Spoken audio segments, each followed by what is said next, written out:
When you study Scripture, you find many examples of believers who dared to trust God so completely that they lived courageously. They dared to be faithful to God and live boldly for Him.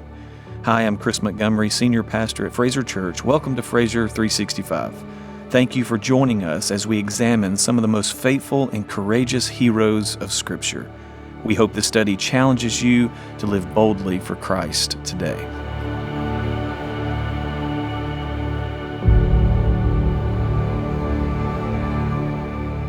Welcome to Day 50 of Dare to Be. Today's title is Dare to Believe. Martin Luther once said, "Faith is a living, daring confidence in God's grace, so sure and certain that a man could stake his life on it 1,000 times." Our text for today is from the book of Mark, chapter 5, verses 21 through 24. And when Jesus had crossed again in the boat to the other side, a great crowd gathered about him, and he was beside the sea. Then came one of the rulers of the synagogue, Jairus by name, and seeing him, he fell at his feet and implored him earnestly, saying, "My little daughter is at the point of death. Come and lay your hands on her, so that she may be made well and live."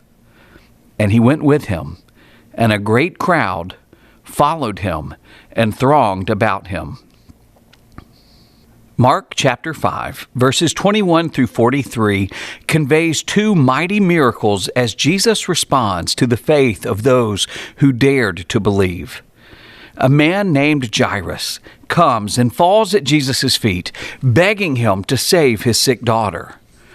The name Jairus comes from the Greek form of the Hebrew word Yair, which means one giving light, or he enlightens. Jairus is named appropriately because he provided spiritual enlightenment for others. Rodney Cooper explains Jairus' position. Jairus was a synagogue ruler. This was a respected and honored position in the community. He did not serve as a priest, but it was his responsibility to take care of the administrative details of the synagogue. This included making arrangements for public worship and inviting visitors to teach. Despite his high position, Jairus cast his dignity aside and bowed at the feet of Jesus. His 12-year-old daughter was dying. Note Jairus' description of her as his little daughter. A 12-year-old is not little. However, this shows how precious she was to him. Jairus was in a desperate situation. He tells Jesus that his daughter is at the point of death. That's from verse 23. There is nothing that feels more helpless than when one of your children is suffering. If you are a parent, you would do anything to help your sick child. Jairus, who oversees ministry to others, is faithfully serving his family. He does the best he can for his dying daughter by seeking Jesus. Jairus had faith in Jesus. He dared to believe that if Jesus came and laid hands on his daughter, she would be healed. David Guzik shares additional insight into Jairus' level of faith. This man had great confidence in Jesus, and he believed that Jesus had all power to heal his daughter. But he also believed that Jesus should be there for it to happen. "Come and lay your hands on her," he said. It may be that the man held a firm superstition in his mind, believing that the healer had to be present. It may be that he was just accustomed to thinking that way and never really thought about a person being healed in a different way. Whatever the reason, his thinking put Jesus in a box. To heal my daughter, you have to come and lay your hands on her.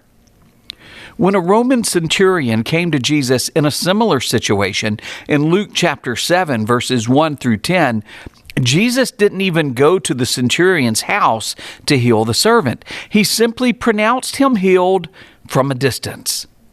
But here, Jesus did not demand that Jairus show the same faith that the centurion had. Jesus responded to the faith that Jairus had. While Jairus dared to believe, his faith wasn't as strong as the centurion's mentioned in Luke's gospel. Yet, Jesus begins the journey to his house. Jesus desires for our faith to grow stronger as we mature in discipleship, but he's willing to work with us at our current level of faith. The more we witness his response to our faith, the more reasons we have for our faith to grow stronger. Adam Clark provides us with some wise application points from today's scripture that are necessary for answered prayer. We must put ourselves in the presence of Jesus. Scripture says one of the rulers of the synagogue came. We must humble ourselves sincerely before Jesus. He fell at his feet. We must open our request with a holy earnestness and begged him earnestly. We must have total confidence in the power and the goodness of Jesus. Come and lay your hands on her, that she may be healed, and she will live. Some questions for you to consider. What do you need to lay at Jesus' feet? How can you trust him to meet your needs as your faith strengthens? And finally, what additional lessons of faith are exemplified in Jairus' actions?